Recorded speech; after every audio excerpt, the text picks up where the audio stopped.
Hello, hi, Radhe Radhe. Good morning all of student. मैं हुसैन फौजदार आप सभी का आपके अपने यूट्यूब चैनल में ज्ञान अनंत में एक बार फिर से हार्दिक स्वागत करता हूँ। मेरे प्यारे विद्यार्थियों, हमारी इंडियन हिस्ट्री की जो क्लासेस चल रही हैं उनमें आधुनिक भारतीय इतिहास की दूसरी क्लास लेकर के आए हैं, जिसमें भारत में यूरोपीय व्यापारिक कंपनियों का आगमन किस प्रकार हुआ उस सभी को बताने वाले हैं। भारत में कौन कौन सबसे पहले आए उसके बारे में सबसे क्रमबद्ध रूप से बताया जाएगा। जो व्यापारिक कंपनियाँ भारत में स्थापित हुई थी, तो देखिए शुरू करते हैं क्लास को। 17 मई 1498 ईस्वी में वास्को डी गामा ने भारत के पश्चिमी तट पर स्थित कालीकट बंदरगाह का नाम क्या था? कालीकट बंदरगाह पर पहुंचकर भारत और यूरोप के बीच नए समुद्री मार्ग की खोज की थी।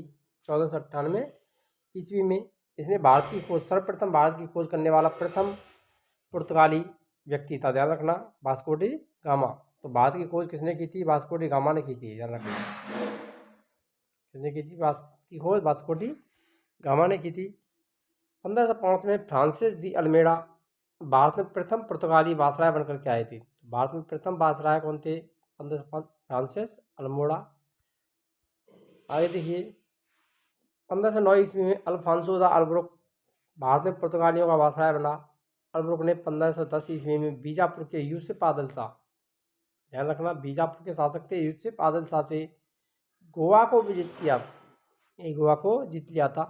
और ये गोवा भारत में स्वतंत्रता के बाद सबसे बाद में 1961 ईस्वी में स्वतंत्र हुआ था। ध्यान रखना, भारत को स्वतंत्रता सबसे अंत में स्वतंत्रता किसको मिली थी? गोवा को प्राप्त हुई थी।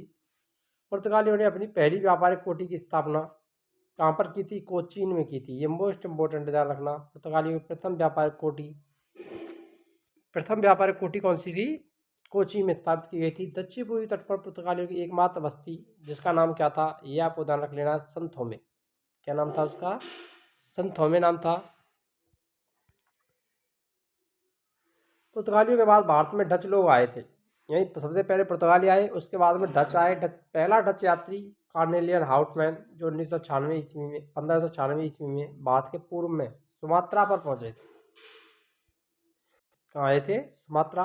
डचों ने भारत में अपनी प्रथम व्यापारिक कोठी की जो स्थापना की थी, प्रथम व्यापारिक कोठी कहाँ स्थापित की थी? 1605 ईस्वी में मसूलीपट्टनम में स्थापित की थी। कहाँ की थी? मसूलीपट्टनम में, जहांगीर के समय। ध्यान रखना,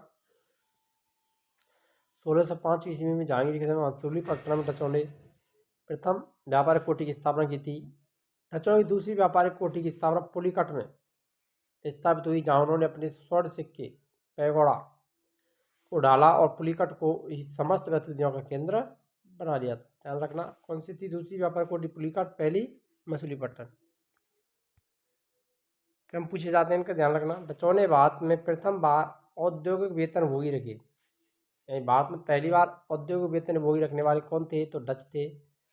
डचों का भारत में अंतिम रूप से पतन 1759 ईस्वी को अंग्रेजों एवं डचों के मध्य हुए बेदरा का युद्ध। ध्यान रखना, कौन सा युद्ध है? बेदरा का युद्ध, जो कि 1759 ईस्वी में हुआ था अंग्रेजों और डचों के मध्य में। 31 दिसंबर 1600 ईस्वी को इंग्लैंड की रानी एलिजाबेथ प्रथम ने ईस्ट इंडिया कंपनी को अधिकार पत्र प्रदान किया था। 31 दिसंबर 1600 ईस्वी को, ध्यान रखना। तो एलिजाबेथ ने भारत में व्यापारिक ईस्ट इंडिया कंपनी को व्यापार करने का अधिकार दे दिया था 31 दिसंबर 1600 ईस्वी में, और भारत में ईस्ट इंडिया कंपनी की स्थापना हुई थी। प्रारंभ में ईस्ट इंडिया कंपनी में 217 साझेदार थे। पहला गवर्नर थॉमस स्मिथ, प्रथम गवर्नर कौन थे? थॉमस स्मिथ थे। मुगल दरबार में जाने वाला प्रथम अंग्रेज कैप्टन हॉकिंस था। ध्यान रखना, मोस्ट इंपोर्टेंट है। मुगल दरबार में जाने वाले प्रथम अंग्रेज कौन थे? कैप्टन हॉकिंस, जो कि जेम्स प्रथम के राजदूत के रूप में अप्रैल 1609 ईस्वी को जहांगीर के दरबार में गए थे। ध्यान रखना, किसके दरबार में गए थे? जहांगीर। मुगल दरबार में जाने वाले प्रथम अंग्रेज अधिकारी कौन थे? कैप्टन हॉकिंस थे, जो कि जहांगीर के दरबार में 1609 ईस्वी में गए थे जेम्स प्रथम के राजदूत के रूप में। ये आपको ध्यान रखना है, मोस्ट इंपोर्टेंट है, very very most important. Jahangir के समय कौन सा अंग्रेज अधिकारी आया था जेम्स प्रथम के राजदूत के रूप में? तो कैप्टन हॉकिंस। भारत आने वाले प्रथम अंग्रेजी जहाज रेड ड्रैगन था। ध्यान रखना, भारत में आने वाला प्रथम नोट है ये। भारत में आने वाला प्रथम अंग्रेजी जहाज का नाम क्या था? तो रेड ड्रैगन। 1611 ईस्वी में दक्षिण पूर्वी समुद्र तट पर सर्वप्रथम अंग्रेजों ने मसूलीपट्टनम में व्यापारिक कोठी की स्थापना की थी। मोस्ट इंपोर्टेंट ये भी ध्यान रखना आपको कि अंग्रेजों ने प्रथम व्यापारिक कोठी की स्थापना कहाँ पर की थी? मसूलीपट्टनम में की थी। ध्यान रखना, 1611 ईस्वी में। और डचों ने भी मसूलीपट्टनम में प्रथम व्यापारिक कोठी की स्थापना की थी।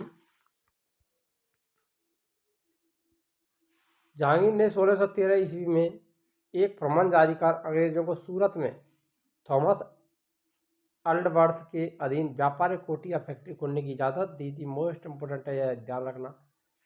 तो जहांगीर ने अंग्रेजों को सूरत में व्यापारिक कोठी स्थापित करने की के लिए अधिकार पत्र किसने दिया था? इजाज़त दी थी जहांगीर ने 1613 ईस्वी में। ध्यान रखना, प्रथम फैक्ट्री की स्थापना मसूलीपट्टनम में हुई थी, लेकिन दूसरी सूरत में स्थापित की गई थी। नोट ध्यान रख दीजिए, पूर्वी तट पर अंग्रेजों ने अपना प्रथम व्यापारिक कोठी मसूलीपट्टनम में 1611 ईस्वी में खोली, जबकि पश्चिमी तट पर सूरत में 1613 ईस्वी में व्यापारिक कोठी की स्थापना की थी। ध्यान रखना, दोनों ही मोस्ट इंपोर्टेंट है।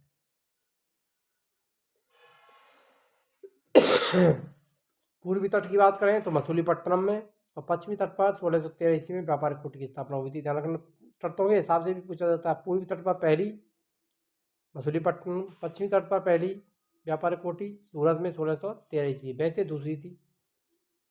पहली बार सूरत में 1608 ईस्वी में व्यापारिक कोठी स्थापित करने का प्रयास किया गया था। 1615 ईस्वी में सम्राट जेम्स प्रथम ने सर थॉमस रो को अपना राजदूत बनाकर के मुगल सम्राट जहांगीर के दरबार में भेजा था। रो फरवरी 1619 ईस्वी तक भारत में रहे थे। ध्यान रखना, कब तक रहे थे टॉमस रो? फरवरी 1619 ईस्वी को। सर थॉमस रो को अपना राजदूत बनाकर किसके द्वारा भेजा गया था? जेम्स प्रथम के द्वारा 1615 ईस्वी में। सर थॉमस रो जहांगीर एवं खुर्रम शाहजहां से अंग्रेजों के लिए कुछ व्यापारिक छूट प्राप्त करने में सफल हुए थे। 1632 ईस्वी में गोलकुंडा के सुल्तान ने अंग्रेजों को एक सुनहला फरमान दिया, जिसके अनुसार अंग्रेज सुल्तान को 500 पैगोड़ा बाहर से कर देकर गोलकुंडा राज्य के बंदरगाह पर स्वतंत्रतापूर्वक व्यापार कर सकते थे। यह अधिकार पत्र दिया था 1632 ईस्वी में गोलकुंडा के सुल्तान ने। ध्यान रखना, बहुत ही इंपॉर्टेंट है, उनको स्वतंत्रतापूर्वक व्यापार करने का अधिकार सौंप दिया गया था। 1639 ईस्वी में अंग्रेज फ्रांसिस दे ने चंद्रगिरी के राजा से मद्रास पट्टे पर ले लिया और वहीं एक किलाबंद कोठी का निर्माण कर दिया था। फ्रांसिस दे ने चंद्रगिरी के राजा से मद्रास को पट्टे पर लिया था। ध्यान रखना, 1639 ईस्वी में वहाँ पर व्यापारिक कोठी का निर्माण किया था। इस कोठी का नाम फोर्ट सेंट जॉर्ज पड़ा। यही फोर्ट सेंट जॉर्ज कालांतर में कारमंडल तट पर अंग्रेजी मुख्यालय भी बन गया था। कारमंडल तट पर इसकी स्थापना हुई थी। 1661 ईस्वी में पुर्तगाली राजकुमारी कैथरीन ऑफ ब्रेगेंजा एवं ब्रिटेन के राजकुमार चार्ल्स द्वितीय का विवाह हुआ था 1661 ईस्वी में। ध्यान रखना, मोस्ट इम्पोर्टेंट है। पुर्तगाली राजकुमारी थी कैथरीन ऑफ ब्रेगेंजा और ब्रिटेन के राजकुमार चार्ल्स द्वितीय का विवाह हुआ। इस अवसर पर दहेज के रूप में पुर्तगालियों ने चार्ल्स द्वितीय को बम्बई को प्रदान कर दिया था। ध्यान रखना, अंग्रेजों को बम्बई किसने प्रदान किया था? पुर्तगालियों ने। राजकुमारी कैथरीन ऑफ ब्रेगेंजा और चार्ल्स द्वितीय ब्रिटेन के राजकुमार का जब विवाह हुआ था 1661 ईस्वी में, तो दहेज के रूप में चार्ल्स द्वितीय को बम्बई प्रदान किया गया था।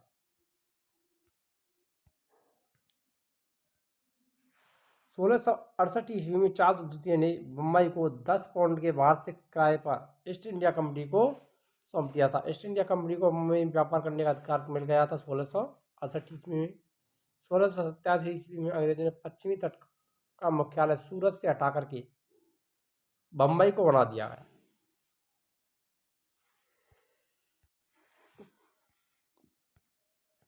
तो 1687 ईस्वी में सूरत से जो कोठी स्थापित की थी उसको हटा करके बम्बई में उसका मुख्यालय बना दिया था पश्चिमी तट पर। नोट, गेराल्ड ऑंगियर 1668 से 1677 ईस्वी सूरत का प्रेसिडेंट एवं बम्बई का गवर्नर ने बम्बई शहर की स्थापना की थी। तो मुंबई शहर की स्थापना करने वाले कौन थे? गेराल्ड ऑंगियर।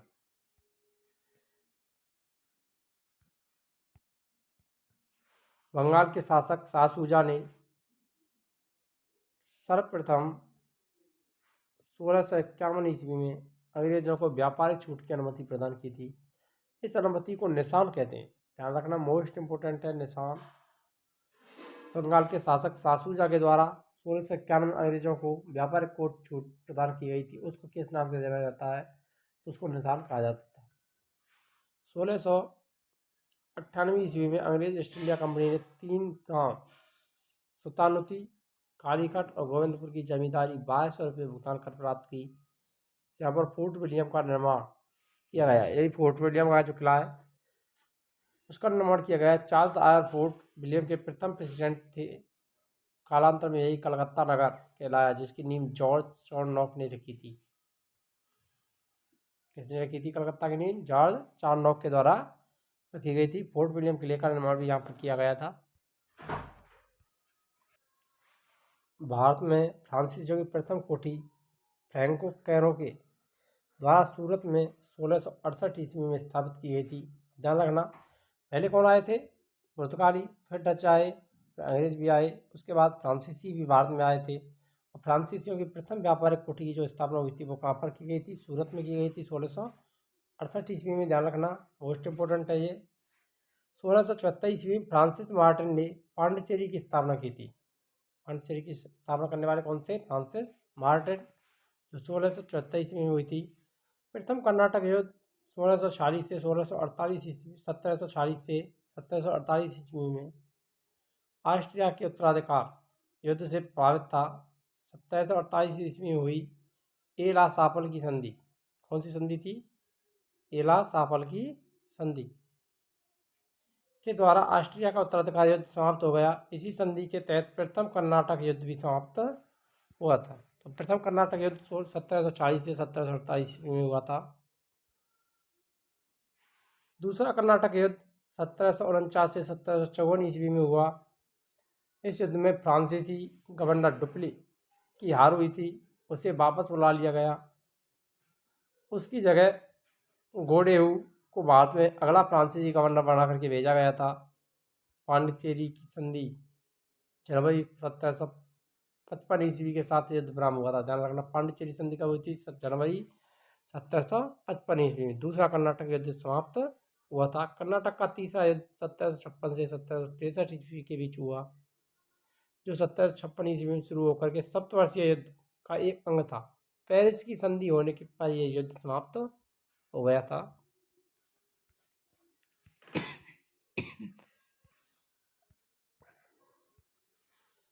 1760 ईस्वी में अंग्रेजी सेना ने सर आयरकूट के नेतृत्व में बांडीवास की लड़ाई में फ्रांसीसियों को बुरी तरह पराजित किया था। तो बांडीवास का युद्ध हुआ था 1760 ईस्वी। 1761 ईस्वी में अंग्रेजों ने पांडिचेरी को फ्रांसीसियों से छीन लिया था। पांडिचेरी फ्रांसीसियों से कब प्राप्त हुआ था अंग्रेजों ने? 1761 में। 1763 ईस्वी में पेरिस की संधि के द्वारा अंग्रेजों ने चंद्रनगर को छोड़ करके शेष अन्य प्रदेशों को लौटा दिया, जो 1749 ईस्वी तक फ्रांसीसियों के कब्जे में थे। ये प्रदेश भारत की आज़ादी तक फ्रांसीसियों के कब्जे में रहे थे। अब आता है यूरोपीय व्यापार कंपनियां एवं आगमन वर्ष। भारत में जो यूरोपीय व्यापार कंपनियां आई वो कब कब आई? कंपनी का नाम पुर्तगाली ईस्ट इंडिया कंपनी की स्थापना 1498 ईस्वी में हुई थी। ध्यान रखना। दूसरी कंपनी अंग्रेजी ईस्ट इंडिया कंपनी 1600 ईस्वी में स्थापना हुई थी।